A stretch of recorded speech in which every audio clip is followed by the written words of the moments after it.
Good morning students. Saraswati study channel में आपका हार्दिक स्वागत है। स्टूडेंट्स, आज हम हिंदी व्याकरण के एक महत्वपूर्ण विषय सर्वनाम इसके बारे में जानकारी हासिल करेंगे कि सर्वनाम कहते किसे हैं और इसके भेदों की संपूर्ण जानकारी। तो चलते हैं। सबसे पहले जो है हम सर्वनाम किसे कहते हैं ये बताएंगे। सर्वनाम दो शब्दों से मिलकर बना है, सर्व प्लस नाम। सर्व मतलब सबका, अर्थात जो नाम सबके स्थान पर प्रयुक्त हो उसे सर्वनाम कहते हैं। हम इसे एक उदाहरण से भी समझ सकते हैं। जैसे मोहन है, 11वीं कक्षा में पढ़ता है। मोहन स्कूल जा रहा है। मोहन के पिताजी पुलिस हैं। मोहन की माताजी डॉक्टर हैं। मोहन की बहन खाना बना रही है। तो ये जो कुछ वाक्य मैंने मोहन से रिलेटेड बोले, इस वाक्य के अंदर जो मोहन है नाउन है, संज्ञा है। आपको पता होगा संज्ञा किसे कहा जाता है, किसी व्यक्ति वस्तु स्थान के नाम को संज्ञा कहते हैं। इसका प्रयोग बार बार हो रहा है। तो ये जो बार बार मोहन शब्द को जो दोहराया जा रहा है, ये वाक्य को बहुत ही ज़्यादा अनइंटरेस्टेड और उसका लेवल जो है वो कम कर देता है। इसके स्थान पर यदि हम एक वाक्य में मोहन को छोड़कर अन्य सभी जगह हम सर्वनाम का प्रयोग करें तो वाक्य ज़्यादा रुचिकर व आकर्षक बन जाता है। जैसे कि मैं फिर से बोल रही हूँ उन्हीं वाक्यों को सर्वनाम का प्रयोग करके। मोहन 11वीं कक्षा में पढ़ता है, वह स्कूल जा रहा है, उसके पिताजी पुलिस हैं और उसकी माताजी डॉक्टर हैं, उसकी बहन खाना बना रही है। तो इस प्रकार से हम संज्ञा के स्थान पर इनका प्रयोग कर सकते हैं। तो ये सर्वनाम कहलाते हैं। तो अब हम इसकी उचित परिभाषा जानेंगे कि वो शब्द जो संज्ञा के बदले में आए उन्हें हम सर्वनाम कहते हैं। जैसे मैं, तुम, हम, वह, आप, उसका, उसकी, वह आदि। इसके शाब्दिक अर्थ को समझें तो ये प्रतीत होता है कि सबका नाम। ये शब्द किसी व्यक्ति विशेष के द्वारा प्रयुक्त ना होकर सबके द्वारा ही प्रयुक्त होता है। किसी एक का नाम ना होकर ये सबके नाम होते हैं। जैसे कि मैं, हर व्यक्ति अपने नाम के लिए मैं का प्रयोग करता है, चाहे वो पुल्लिंग है चाहे वो स्त्रीलिंग है। तो इसीलिए मैं किसी एक का नाम ना होकर ये सबका नाम है। तो अब हम इसके भेदों के बारे में जानेंगे। सर्वनाम के जो हैं 6 भेद हैं मुख्य रूप से। एक पुरुषवाचक, निश्चयवाचक, अनिश्चयवाचक, संबंधवाचक, प्रश्नवाचक और निजवाचक। तो अब हम इनके भेदों के बारे में अच्छे से जानकारी हासिल करेंगे। सबसे पहला है पुरुषवाचक सर्वनाम। इसका उदाहरण है, उसने मुझे बोला था कि तुम पढ़ रही हो। तो ये जो वाक्य है, उसने मुझे बोला था कि तुम पढ़ रही हो, इस वाक्य के में 3 तरह के पुरुषवाचक शब्द आए हैं। एक उसने, मुझे और तुम। तो इससे ये पता चल रहा है कि ये पुरुषवाचक हैं और ये 3 प्रकार के हुए। तीनों ही इसके अंदर देखो ऐड हैं, उत्तम पुरुष, मध्यम पुरुष और अन्य पुरुष। अब हम इनके बारे में जानेंगे। तो जो उत्तम पुरुष होता है, वो जो वक्ता होता है, बोलने वाला, वो अपने लिए जिन शब्दों का प्रयोग करता है बोलते हुए, उसे हम उत्तम पुरुष कहते हैं। जैसे कि मैं, हम, मैंने, मुझे, मेरा आदि। तो इन्हें हम वाक्य के रूप में भी जान सकते हैं। मैं कल सुबह नानी के घर जाऊंगा।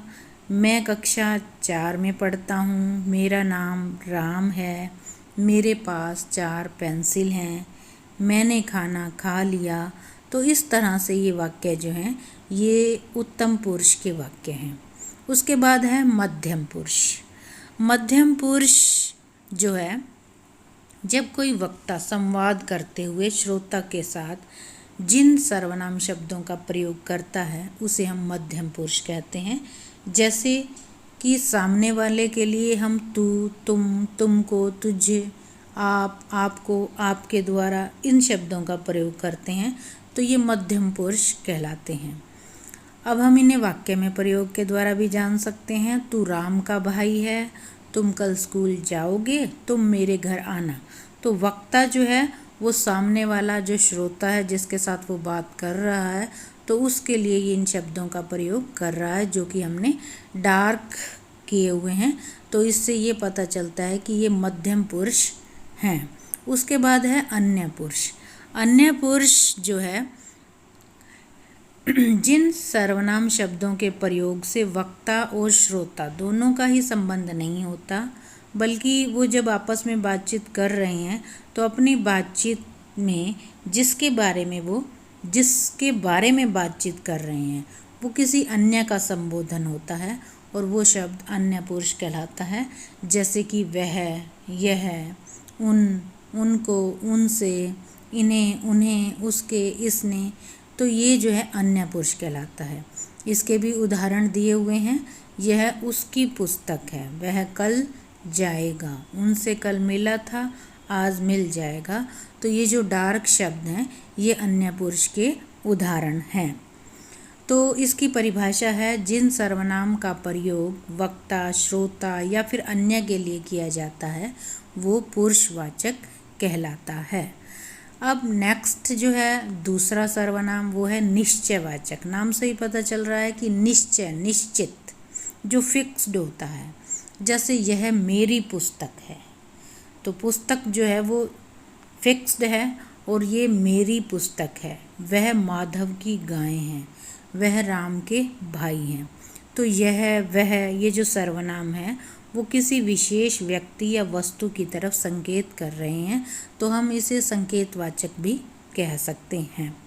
तो इसकी परिभाषा है, जो सर्वनाम किसी व्यक्ति, वस्तु आदि को निश्चयपूर्वक संकेत करें वो निश्चयवाचक सर्वनाम कहलाता है। तो जो निश्चयवाचक और पुरुषवाचक सर्वनाम है इनके अंदर क्या डिफरेंस है और क्या सिमिलरिटी है। राम मेरा मित्र है, वह दिल्ली में रहता है। तो ये पुरुषवाचक सर्वनाम है। उसके बाद यह मेरी गाड़ी है, वह राम की गाड़ी है। तो मेरी गाड़ी है, तो यहाँ से निश्चय हो रहा है कि ये गाड़ी मेरी है और वो राम की गाड़ी है। तो ये भी निश्चयवाचक का ही एक उदाहरण है। उसके बाद हमारा आता है अनिश्चयवाचक सर्वनाम। अनिश्चय जो कि फिक्स ना हो, श्योर ना हो जिसके बारे में। जैसे कि कोई आ रहा है, अब हमें नहीं पता कौन आ रहा है। दरवाजे पर कोई खड़ा है, हमें नहीं पता कि वो कौन है। स्वाद में कुछ कमी है। तो ये सारे अनिश्चयवाचक सर्वनाम हैं। इनसे अनिश्चितता का बोध हो रहा है। तो इसकी परिभाषा है, जो सर्वनाम शब्द किसी निश्चित व्यक्ति, वस्तु अथवा स्थान का बोध नहीं करवाते वो अनिश्चयवाचक सर्वनाम कहलाते हैं। नेक्स्ट है हमारा संबंधवाचक सर्वनाम। संबंधवाचक जो सर्वनाम है, जो कर्म करेगा फल उसी को मिलेगा। संबंध है, जिसकी लाठी उसकी भैंस, पहले शब्दों का दूसरे के साथ संबंध है और वो फ्री भी नहीं है। अगर हम जो कर्म करेगा, ये अकेला बोलते हैं, जो कर्म करेगा, ये इनकम्प्लीट दिखाई दे रहा है। जब तक ये साथ नहीं बोलेंगे फल उसी को मिलेगा। तो जो कर्म करेगा फल उसी को मिलेगा।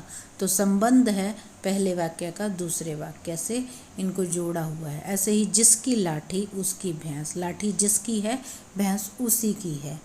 जैसा कर्म करेंगे वैसा फल मिलेगा। तो ये जो है सर्वनामिक शब्दों में परस्पर संबंध है, तो ऐसे शब्द संबंधवाचक कहलाते हैं। तो इसकी परिभाषा है, वह सर्वनाम शब्द जो किसी वाक्य में प्रयुक्त संज्ञा या सर्वनाम के संबंध का बोध कराते हैं उन्हें हम संबंधवाचक सर्वनाम कहते हैं। जैसे कि जो, सो, उसी। उसके बाद है प्रश्नवाचक सर्वनाम। प्रश्नवाचक जिनसे प्रश्नों का बोध होता है। सिंपली, जैसे तुम क्या कर रहे हो, राम पास हो गया, क्वेश्चन मार्क। मास्टर